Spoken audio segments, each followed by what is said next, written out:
Today we're talking about a meta attachment that literally reduces your recoil by about 30%. And there's been a lot of changes to attachments over time. Obviously, polymer was a go-to for the long time. And then everyone kind of switched to taped or hatched. And then we had strife angled, carver foregrip, and there's been all these different changes. Today we're focusing on the bipod. And a lot of people haven't really talked about it because it's one of those things that's been around since the beginning and it really hasn't changed how it functions. Even in Modern Warfare, we had the bipod on a lot of different weapons. It's just they weren't all that practical, but with the way the map works and the way recoil works in the game, it is a very effective tool if you're planning to challenge people at very far ranges. So I tried it out on a few different weapons. Obviously, you're seeing some gameplay from the Cooper because that is kind of a popular quote-unquote meta sniper support weapon at the moment that a lot of people seem to have fun with, and it does work effectively for that. But obviously there are some drawbacks. When you are crouched, you move way slower, so you're more of like a sitting duck. You're going to be more prone to getting headshot sniped.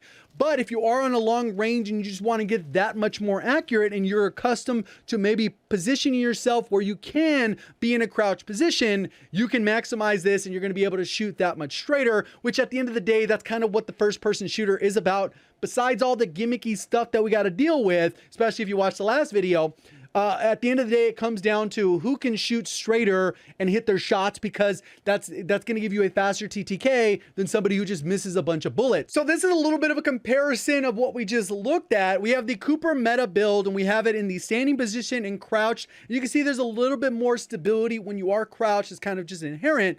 But when we go over to the Cooper meta build with the bipod, you can see that it cuts down on this recoil of the purple one. This is standing without that benefit. So you're going to get still a standard recoil pattern without any benefit. And then once you crouch, you're going to get that benefit that tightens those bullets together.